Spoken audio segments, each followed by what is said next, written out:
Welcome to Finish Educare. Welcome to this video. Colleges कैसे आपको choose करना है, कौन कौन सी चीज़ें आपको ध्यान में रखना है कॉलेज चूज़ करते वक्त। सो 11th स्टैंडर्ड के एडमिशन के टाइम आपको कौन कौन सी चीज़ों का ध्यान रखना चाहिए एडमिशन लेते वक्त, और कॉलेजेस कैसे चूज़ करना चाहिए, इसके बारे में इस वीडियो में बात करेंगे। So first of all, colleges का इंपॉर्टेंस क्या होता है। जैसे अपने नॉर्मल लाइफ में, नॉर्मली हम जैसे स्कूल में अभी पढ़े हैं हमने, ठीक है, तो स्कूल में भी होता है, कोई अच्छा स्कूल होता है, किसी स्कूल में टीचर्स अच्छे होते हैं, किसी स्कूल में अच्छा प्लेग्राउंड होता है, अच्छे फैसिलिटीज़ होते हैं, किसी स्कूल में नहीं होते। या ठीक है, कोई कोई स्कूल में अच्छे फैसिलिटीज़ नहीं होते लेकिन टीचर बहुत अच्छे होते हैं, जो अच्छा पढ़ाते हैं, जो मन लगा के पढ़ाते हैं, तो उस स्कूल के बच्चे कंपैरेटिवली अच्छे होते हैं अच्छे स्कूल के बच्चों से लेके। ओके, सो कॉलेजेस का इंपॉर्टेंस क्या है। सबसे पहले है प्लेसमेंट। ये 11th स्टैंडर्ड के लिए एप्लीकेबल नहीं है। 11th 12th में आपको जो भी कॉलेज में एडमिशन लेने लेने वाले हो उसका कुछ यूज़ नहीं होने वाला है आपको। अच्छे कॉलेज में आपने एडमिशन लिया मतलब उसका आपको 12th के बाद कुछ फ़ायदा होगा, ऐसा नहीं होता है। प्लेसमेंट मतलब क्या, जॉब प्लेसमेंट। मतलब जैसे आप 12th के बाद किस इंजीनियरिंग कर रहे हो या फिर कोई एमबीए कर रहे हो, मैनेजमेंट में कुछ पढ़ाई कर रहे हो, ठीक है, या फार्मेसी कर रहे हो, तो उसके अच्छे अच्छे कॉलेजेस होते हैं। तो अगर 12th के बाद अगर आपने अच्छे कॉलेज में एडमिशन लिया तो आपको अच्छा जॉब मिलेगा, क्योंकि अच्छे कंपनीज उस कॉलेज में आते हैं इंटरव्यू लेने के लिए। अब आपके डिग्री होने के टाइम आपको जॉब मिल जाता है। लेकिन ये 11th स्टैंडर्ड में एप्लीकेबल नहीं है। मतलब 11th स्टैंडर्ड में आप कितने भी बड़े कॉलेज में जाओ, कितने भी अच्छे कॉलेज में जाओ, तो उसका कुछ इतना बड़ा यूज़ नहीं है। ये मेरे अकॉर्डिंग है, ये मेरे व्यूज़ है, आप उससे डिफ़र कर सकते हो, ठीक है। तो प्लेसमेंट का इसका कुछ यूज़ नहीं है कि आप एकदम अच्छे कॉलेज में जाओगे तो आपको अच्छा फ़ायदा होने वाला है, ऐसा कुछ नहीं है 11th में, ठीक है। गुड एजुकेशन, अच्छे अच्छे कॉलेजेस में एजुकेशन मिलता है। जैसे मुंबई में बहुत सारे कॉलेजेस है, बहुत अच्छे अच्छे कॉलेजेस है, रेप्यूटेड कॉलेजेस है, जिसमें बहुत अच्छी अच्छी फैसिलिटीज़ है, टीचर्स भी बहुत होते हैं। लेकिन उसका ड्रॉबैक भी है। ये जो आसपास उस कॉलेजेस के आसपास रहते हैं उनके लिए अच्छा है, लेकिन जो दूर से ट्रैवल करने वाले हैं उनके लिए बुरा है। इसके बारे में मैं डिटेल में बात करूँगा। बहुत सारे कॉलेजेस हैं मुंबई में जिसमें एक एक क्लासरूम में 100 से ज़्यादा बच्चे होते हैं, ठीक है। तो इतने सारे बच्चों के ऊपर टीचर कंसंट्रेट नहीं कर पाते, या बहुत सारे बच्चे बाद में कॉलेजेस बंक करना चालू कर देते हैं। अटेंडेंस इतना कंपलसरी नहीं होता है, तो बाद में वो क्या होता है कि उसका प्रॉब्लम क्या होता है कि बच्चे जो पढ़ाई करने वाले बच्चे रहते हैं 10th स्टैंडर्ड तक, बाद में वो पढ़ाई से दूर हट जाते हैं, ठीक है। तो कॉलेजेस की कुछ अच्छे भी चीज़ है, प्रोज भी है, कॉन्स भी है, अच्छे भी चीज़ें है, बुरे भी चीज़ें है। इसके बारे में हमें बात करना चाहिए। सबसे पहला प्लेसमेंट। जो लोग बोलते हैं ना कॉलेज में, अच्छे कॉलेज में एडमिशन लो, तो प्लेसमेंट के लिए वो यूज़फुल होता है, जो जॉब मिलने वाला रहेगा। तो ये 11th 12th के बाद, 12th स्टैंडर्ड के बाद कॉलेजेस का इंपॉर्टेंस है। 12th स्टैंडर्ड तक कुछ इंपॉर्टेंस नहीं है। तो आप कोई भी कॉलेज में जाओगे, थोड़ा अच्छा एजुकेशन वहाँ मिलता है तो बस हो गया, ठीक है। अभी साइंस के लिए, साइंस का स्ट्रीम क्यों इंपॉर्टेंट है इसके बारे में मैं डिटेल में बात करूंगा। साइंस के लिए आपको एडमिशन लेना है, things you should keep in mind before choosing college for science. Science में अगर आप एडमिशन ले रहे हो 11th 12th में, तो आपको कौन कौन सी चीज़ें ध्यान में रखनी चाहिए कॉलेजेस चूज़ करते वक्त। सबसे पहले ट्रैवल टाइम। आपके घर से कॉलेज मैक्सिमम 30 मिनट्स दूर होना चाहिए। ये आप ट्रैवल करने के लिए 30 मिनट्स ही आपको मैक्सिमम, जाने के लिए 30 मिनट्स, आने के लिए 30 मिनट्स। जैसे मैं एग्जांपल देता हूँ, जो मुंबई में रहते हैं वो लोग इससे रिलेट कर पाएंगे। जो मुंबई में एकदम दूर रहते हैं, मुंबई से दूर रहते हैं, ठाणे में रहते हैं या फिर पनवेल में रहते हैं, या फिर वेस्टर्न लाइन की बात करेंगे तो हम, अगर वो लोग बोरीवली में रहते हैं या उसके भी आगे वसई में रहते हैं, ठीक है। इन लोगों को अगर एडमिशन लेना है तो उनके आसपास भी कुछ अच्छे अच्छे कॉलेजेस है। लेकिन अगर आप मुंबई की बात करोगे तो मुंबई में बहुत अच्छे अच्छे कॉलेजेस है, जो साउथ मुंबई में या फिर दादर, इस साइड में, या फिर माटुंगा, इस साइड में बहुत अच्छे अच्छे कॉलेजेस है, ठीक है। लेकिन अगर इन लोगों को घर से अगर ट्रैवल करना है, ट्रेन से अगर जाना है, ये हम नॉन कोविड के टाइम की बात कर रहे हैं, जब भी कोरोना नहीं रहेगा उस टाइम की बात कर रहे हैं। अगर उनको कॉलेज जाना है तो उनको कम से कम 1 1.5 घंटा ट्रैवल करने के लिए, जाने के लिए कॉलेज और आने के लिए लगता है, ठीक है।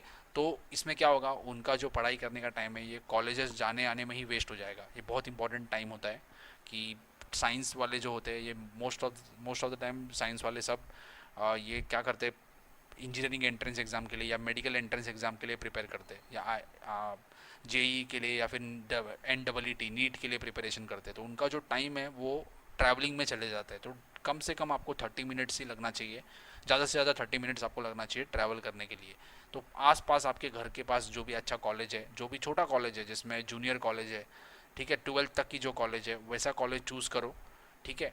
तो दूर जाने की ज़रूरत नहीं है। जैसे मैंने बोला कि इसका कुछ बड़ा इम्पैक्ट आपके ऊपर नहीं होने वाला है कि आपको अच्छे एकदम बड़े रेप्यूटेड कॉलेज में एडमिशन नहीं मिला मतलब आपका कुछ नुकसान होने वाला है, ऐसा नहीं है। डिसेंट जो भी कॉलेज है वो चूज़ करो, ठीक है।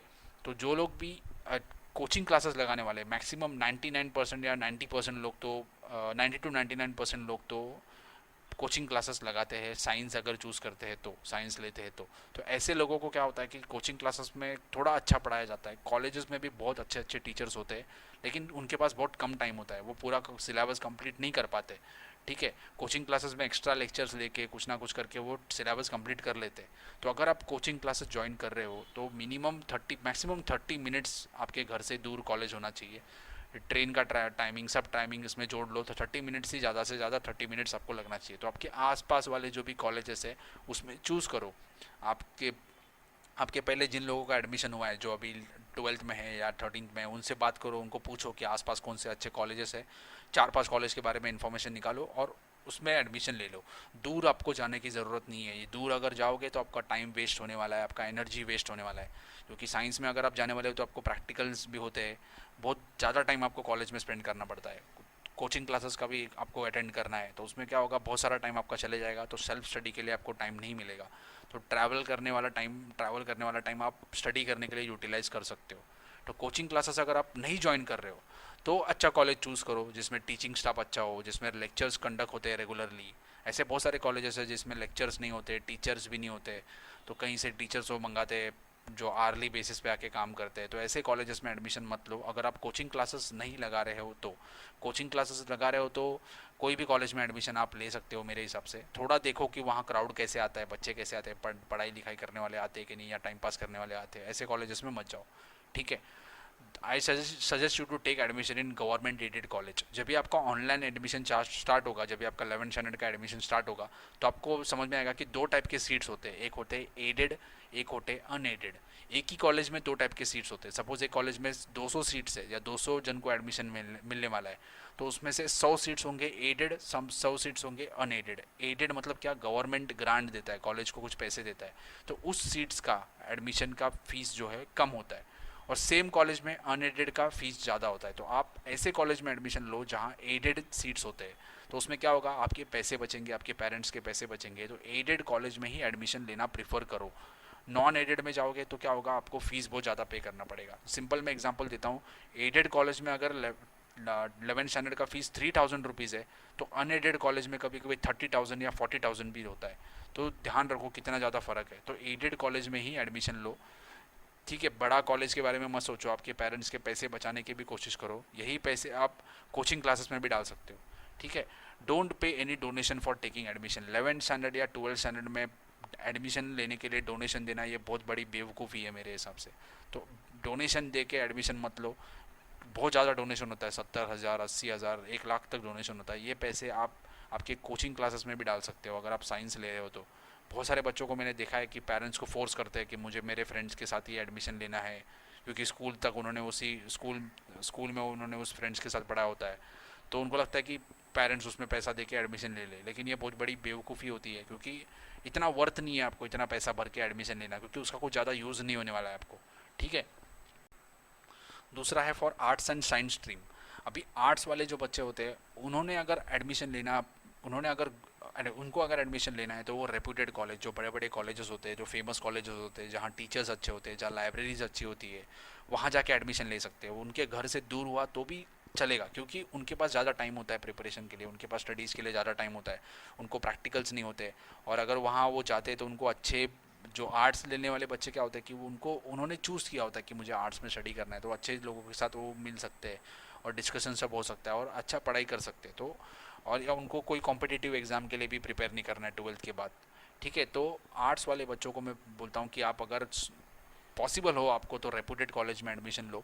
आप मुंबई साइड अगर रहते हो तो मुंबई में बहुत अच्छे अच्छे आर्ट्स के कॉलेजेस है, वहाँ जाके आप एडमिशन ले सकते हो। आपको अच्छे मार्क्स अगर मिल रहे तो आप जा सकते हो वहाँ। ट्रैवलिंग करने के लिए अगर पॉसिबल है तो ट्रैवल भी कर सकते हो और अच्छे कॉलेजेस में एडमिशन ले सकते हो, क्योंकि आपका जो टाइम है वो आप स्टडी बुक्स रीड करने में सब यूज़ कर सकते हो। लेकिन साइंस वालों को पॉसिबल नहीं होता है, क्योंकि उनको प्रैक्टिकल्स होते हैं या फिर कोचिंग क्लासेस होती है। आर्ट्स में ज़्यादा करके ऐसा कुछ होता नहीं है, तो आप टाइम यूटिलाइज़ कर सकते हो ट्रैवल के लिए और अच्छे रेप्यूटेड कॉलेज में एडमिशन ले सकते हो। इतना भी दूर मत लो कि आपको 2 घंटे लगेंगे कॉलेज पहुँचने के लिए, ऐसा इतना भी दूर मत लो। फ़ायदा क्या होता है, अगर आपने रेप्यूटेड कॉलेज में एडमिशन लिया आर्ट्स के लिए, तो जो डिग्री कॉलेजेस होते हैं, डिग्री कॉलेजेस मतलब क्या, जिसमें 11th 12th उसके बाद जो डिग्री होती है first year, second year, third year, या पोस्ट ग्रेजुएशन, पोस्ट ग्रेजुएशन तक वहाँ कोर्सेस होते हैं।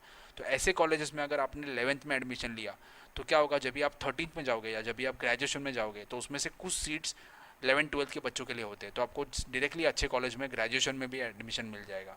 तो आप प्रिफर करो कि अच्छे रेप्यूटेड कॉलेजेस में एडमिशन लो। ये मैं बात कर रहा हूँ आर्ट्स के बच्चों को, ठीक है। कॉमर्स वालों की बात कर रहे हैं, कॉमर्स वाले बच्चे अगर एडमिशन लेना चाहते हैं तो दो फैक्टर्स होते हैं कॉमर्स में। कॉमर्स वाले बच्चे को दो फैक्टर्स होंगे, एक तो वो लोग सीए के एग्ज़ाम के लिए प्रिपरेशन कर रहे हैं, सीए कॉम्पिटिटिव एग्ज़ाम के लिए प्रिपरेशन कर रहे हैं, उसके एंट्रेंस एग्ज़ाम के लिए या बाकी कुछ जो कॉम्पिटिटिव एग्ज़ाम्स होते हैं उसके लिए आप अगर प्रिपरेशन करते हो तो सेम जो मैंने साइंस वालों के लिए बोला कि आपको बहुत टाइम लगने वाला है प्रिपरेशन करने में, तो आप दूर अगर कॉलेज में जाओगे तो आपको बहुत प्रॉब्लम होने वाला है, आपको टाइम नहीं मिलने वाला है स्टडीज़ करने के लिए, आपको कोचिंग क्लासेस में जाना है। कैसे स्केड्यूल होता है बच्चों का, बच्चे घर से निकलते हैं, कोचिंग क्लास कॉलेज जाते हैं, वो ट्रैवल करना पड़ता है टाइम, कॉलेज में आने के बाद घर आते हैं, कुछ फ्रेश होते हैं, खाना पीना खाते हैं, उसके बाद वापस कोचिंग क्लासेस अगर दूर हुआ तो उनको वापस ट्रैवल करना पड़ता है, तो उसमें बहुत ज़्यादा टाइम वेस्ट होता है। तो प्रिफर करो कि घर से पास में ही आपके कॉलेज होना चाहिए अगर आप कॉम्पिटिटिव एग्ज़ाम देने वाले हो तो। अगर आप कॉम्पिटिटिव एग्ज़ाम नहीं देने वाले हो, ठीक है, तो आप, जैसे मैंने आर्ट्स के बारे में बोला कि आप दूर जा सकते हो, अच्छे रेप्यूटेड कॉलेज में एडमिशन ले सकते हो। तो याद रखो कि अगर आपको कॉम्पिटिटिव एग्ज़ाम्स देने हैं या अगर आपको जेई के लिए प्रिपरेशन करना है या फिर आपको सीए कॉम्पिटिटिव एग्ज़ाम के लिए प्रिपरेशन करना है, सीए एंट्रेंस के लिए प्रिपरेशन करना है, एनडब्ल्यूटी के लिए, नीट के लिए प्रिपरेशन करना है, तो कॉलेज इतना मैटर नहीं करेगा। आप आपके कोचिंग क्लासेस को का हेल्प लेके या कॉलेज के कुछ अच्छे कॉलेज में अगर आपने एडमिशन लिया तो वापस आप अच्छे से पढ़ाई कर सकते हो, ठीक है।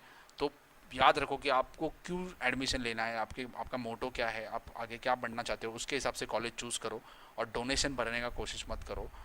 जब भी आप एडमिशन के लिए अप्लाई करोगे तो कॉलेजेस अच्छी तरीके से चूज़ करो, नहीं तो क्या होगा, आप किसी बुरे कॉलेज को चूज़ करोगे, बाद में आपको उसमें एडमिशन मिलेगा और बाद में आपको अच्छे कॉलेज में एडमिशन लेने के लिए आपके परसेंटेज ज़्यादा होने के बावजूद आपको डोनेशन देना पड़ेगा। तो ऐसे मत करो, कॉलेजेस जहाँ सोच के चूज़ करो।